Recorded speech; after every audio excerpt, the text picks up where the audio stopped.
Hello, we'll talk now about Le Corbusier in India, where he built some significant buildings. Well, sorry, here I wrote in Romanian, but before India, a short visit near Paris, and you'll understand why I chose to present this important work by Le Corbusier in the same presentation with his works in India. Maisons Jaoul in Neuilly-sur-Seine. In my opinion, some of his best housing projects that were built. And I actually value this more than Villa Savoye. These are the buildings. So let's read again how they are called. Maison Jaoul in Neuilly-sur-Seine, not far away from Paris. And I like them because they have concrete, they have wood, they have brick, they have curves. There is a complexity here and less dogma. And, you know, I can only appreciate this. It's truly a very fine architecture. And echoes from it can be seen in India as well, and will arrive there. So Maison Jaoul near Paris. There is structure, there is ornament, there is brick, there is concrete, there is wood, and there is even a ping pong table. In fact, I have a ping pong table right here, right now, very similar to this one, if not the same brand. Anyway, but there is no one to play ping pong with for now. Yeah, Maison Jaoul, near Paris. Not bad at all. Bravo, Monsieur Le Corbusier. Bravo. You see, the interior is not so pristine and whitish and, you know, rather intimidating and cold like in Villa Savoye, but it's human, it's colored, there are variations, there are curves, as I said, and, you know, this is important. I don't think you could have put this kind of rug easily in Villa Savoye, but here you can.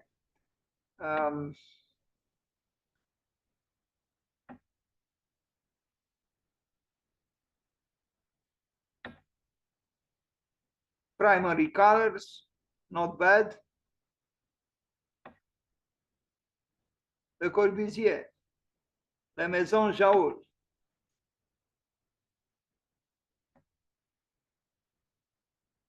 It's also, you know, he used the fenestrations, the windows, in a freer way. He didn't use that manifesto-like distribution of the window. I almost hesitated to use the plural, but here you see small piercings of the walls, and so I find this housing more conducive,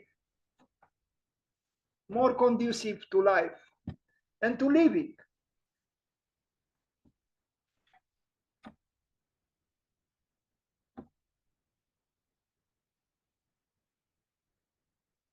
Not bad. A very pleasant interior, and we are going to see in India a house which is not very different from this one in some parts.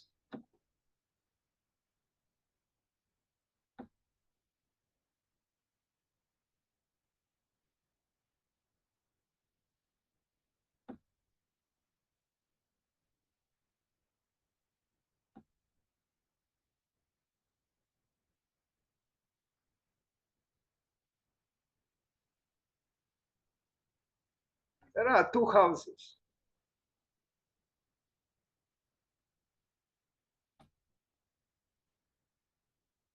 But there is variety in unity and less dogma. Now, India. Villa Sarabhai in Ahmedabad. It's surrounded by vegetation. an abundant vegetation. Yes, there is concrete, and concrete pollutes, but at his time, when he built it, there wasn't a concern with polluting aspects of concrete.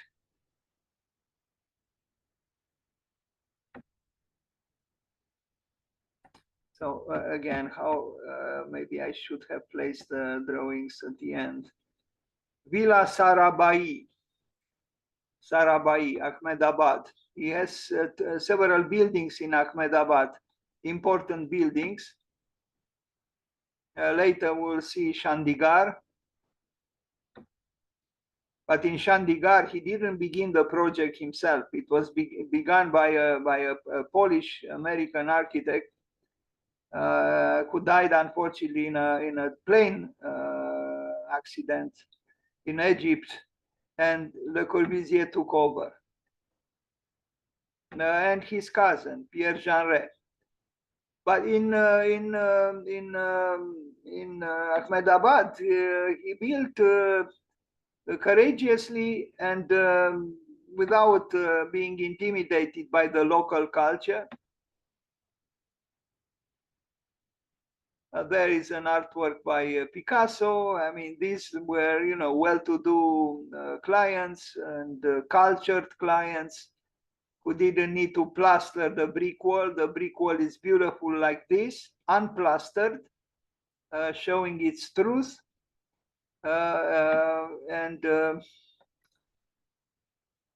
Yeah, nice building, inside and outside. I don't know who that person is in the swimming pool. Could it be that is Le Corbusier? I doubt it.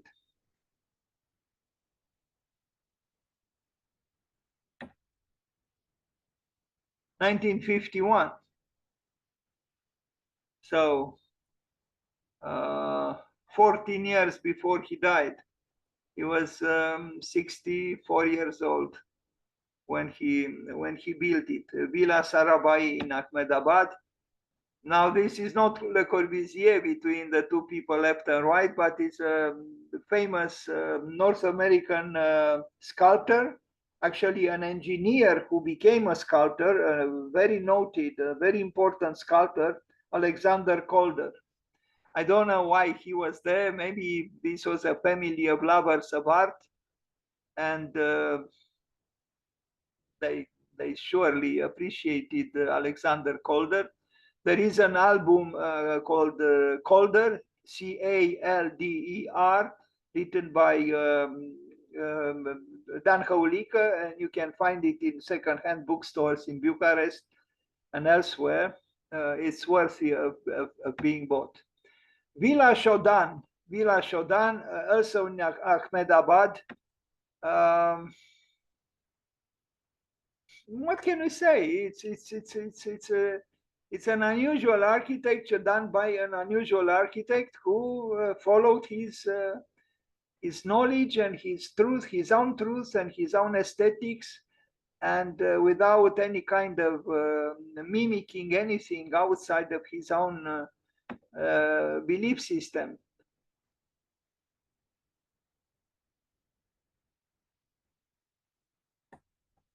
I find even this one better than Villa Savoie because it's freer towards the outside. There are variations, various elements and scales and treatments, and it's not so intimidatingly white. It's a big residence. It's a big building, but it invites. I could live in this building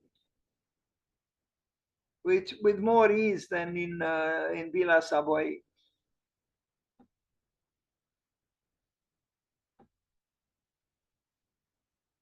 Also Ahmedabad, and one of the clients. I wonder what they feel, because this building is so different, from, probably anything they saw in Ahmedabad. Although Doshi, who lived in Ahmedabad and worked in Ahmedabad, built some things in concrete, but not so radically as Le Corbusier, perhaps.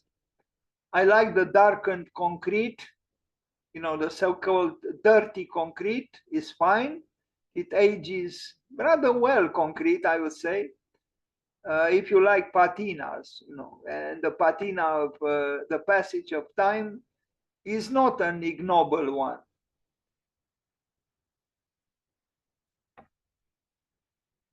And there is playfulness here too. You see what the way he created these fragments of walls,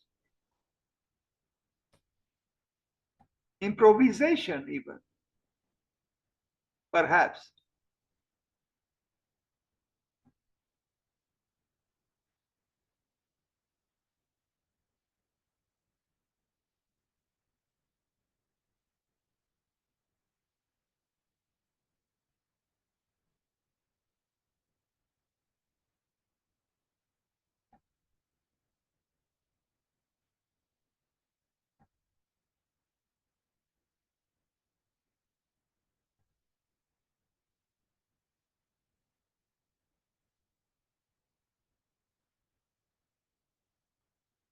And these panels, they stand out because they are capriciously conceived, with ornamental tendencies in mind, and they do stand out.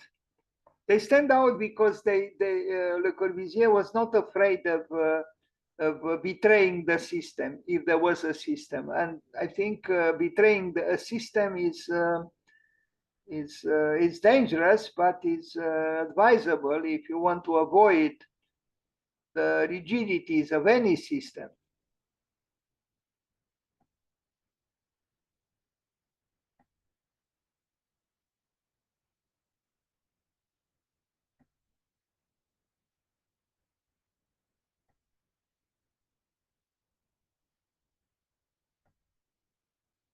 Now, this is not Le Corbusier, it's his cousin, Pierre Jeanneret. And with a chair, he was an excellent designer and builder of chairs, Pierre Jeanneret. And you see an example right here in front of us. He worked with Le Corbusier in Chandigarh, and he remained for a much longer time. I don't know if maybe he even died in India. Now, this is an important building. Sorry, it's written in Romanian. Is the association of the people, the association of the people in the textile industry, the weaving industry, and this is the building. It's not bad at all.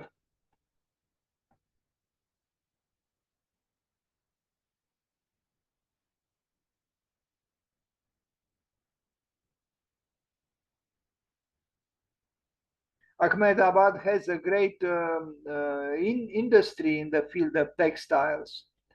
So it's the right place to have such a building. It seems there was an exhibition with the works of Le Corbusier at the time when this picture was taken. There is the brise soleil system to protect the windows from the harsh sunlight.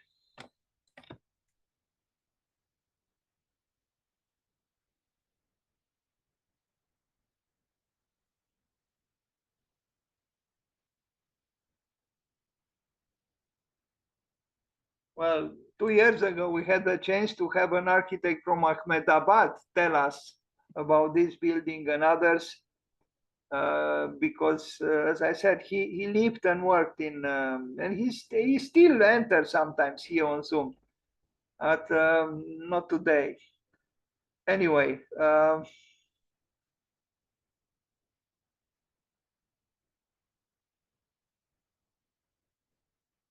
not much activity going on here. I guess it's some kind of a stage there, and maybe a place which needed chairs or benches for conferences. As you can see, it's rather deserted.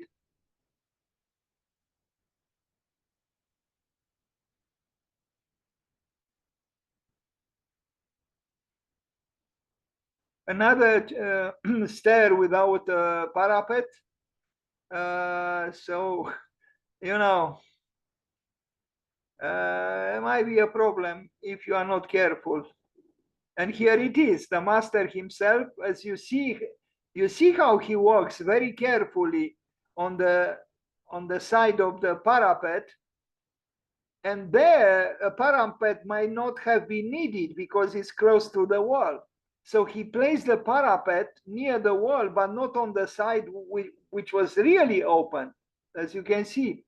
And Doshi is right behind him in case something would have happened to the master to, help. A funny picture.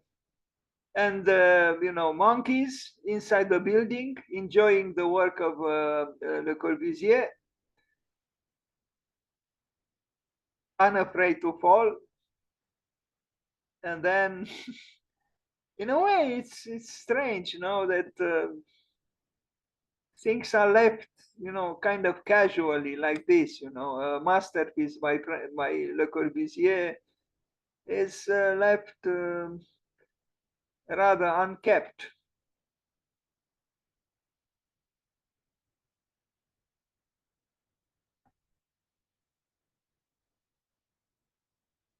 It seems it's not used.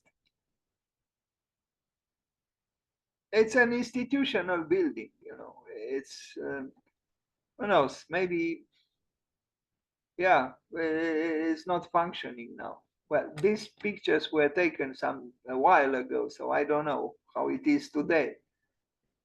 I see people still cleaning.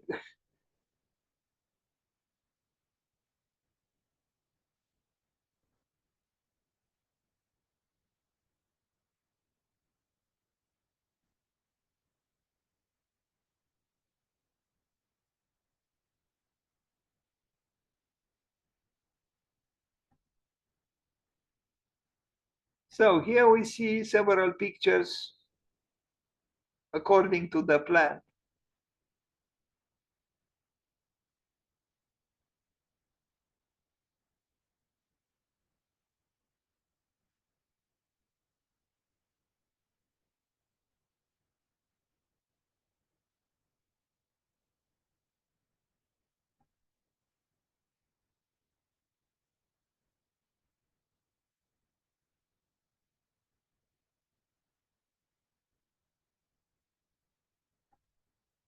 And these are probably architects from Ahmedabad, sitting on the sloping roof of the building by Le Corbusier.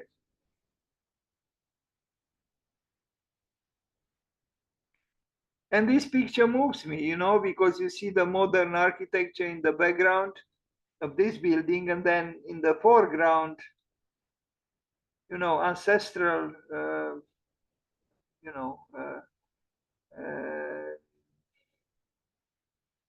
images. You have two worlds here: the pre-modern and the modern together across the canal or the river or whatever is there. I'm not going to show this. It's a project from India, but it's not Le Corbusier. So if you want to say something, please do so. Otherwise, we go to the next presentation. We are stopping now.